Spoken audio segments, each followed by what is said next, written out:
sum of product K நம்ம another example problem பார்க்கலாம். Convert the given expression in canonical sum of product form. என்ன expression கொடுத்திருக்காங்க? Y is equal to A plus B bar C. இந்த மாதிரி problem நமக்கு கொடுத்திருக்காங்கன்னா first நம்ம என்ன பண்ணணும்னு சொல்லியிருந்தேன். எத்தனை terms இருக்குன்னு பாருங்க. 2 terms இருக்கு. எத்தனை variables இருக்குன்னு பாருங்க. டோட்டலா 3 variables இருக்கு. என்னென்ன? A, B, C. இப்போ first term எடுத்துக்கிட்டோம் அப்படின்னா இதுல A மட்டும் தான் இருக்கு. B இல்ல, C இல்ல.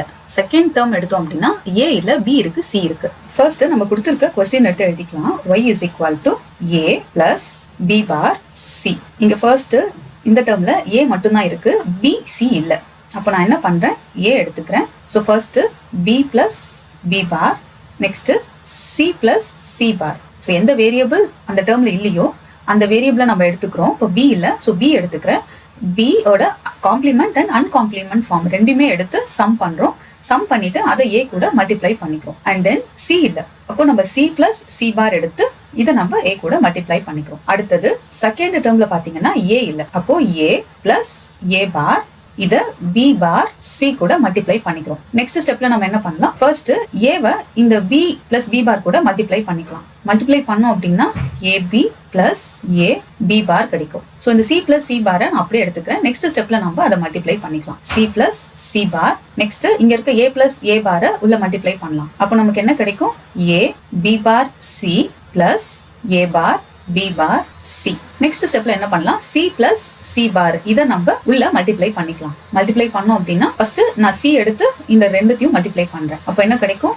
A B C plus A B bar C plus C bar எடுத்து இந்த ரெண்டு டேர்மையும் மல்டிப்ளை பண்ணிக்கிறேன். அப்போ A B C bar plus A B bar C bar கிடைக்கும். இதுக்கப்புறம் இங்க இருக்க இந்த ரெண்டு டேர்மையுமே அப்படியே எடுத்து நான் எழுதிக்கிறேன். A B bar C plus A bar B bar C. Next step நம்ம என்ன பண்ணணும்? எந்தெந்த டேர்ம்ஸ் நமக்கு ரிப்பீட் ஆகுதுன்னு பார்க்கணும். ரிப்பீட் ஆகுறத ஒரு வாட்டி மட்டும் எடுத்து எழுதிக்க போறோம். இப்போ இங்க அந்த மாதிரி ரிப்பீட் ஆகுறதுன்னு பாத்தீங்கன்னா இந்த டேர்மும் நமக்கு ரிப்பீட் ஆகுது.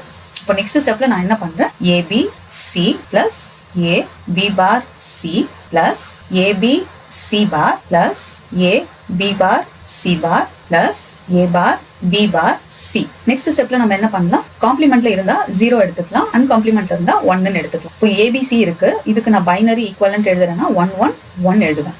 இங்க 1 0 1, இங்க 1 1 0 1 0 0 0 0 1. இப்போ இதுக்கான டெசிமல் ஈக்குவலன்ட் பாத்தீங்கன்னா 7 வரும். இது 5, இது 6 4 1. இதை இப்போ மின் டேர்ம்ஸ்ல நான் எழுத போறேன். இப்போ எப்படி எழுதலாம்?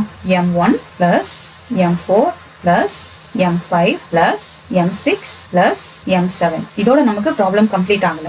ஃபைனல் ஸ்டெப் நம்ம என்ன பண்ணணும்? கொடுத்திருக்கிற क्वेश्चनல இருக்க expression y is equal to summation small m பிராக்கெட்ல இந்த நம்பர்ஸ் எல்லாத்தையும் நம்ம எடுத்து எழுதணும். 1, 4, 5, 6, 7. இதுதான் ஃபைனல் ஆன்சர்.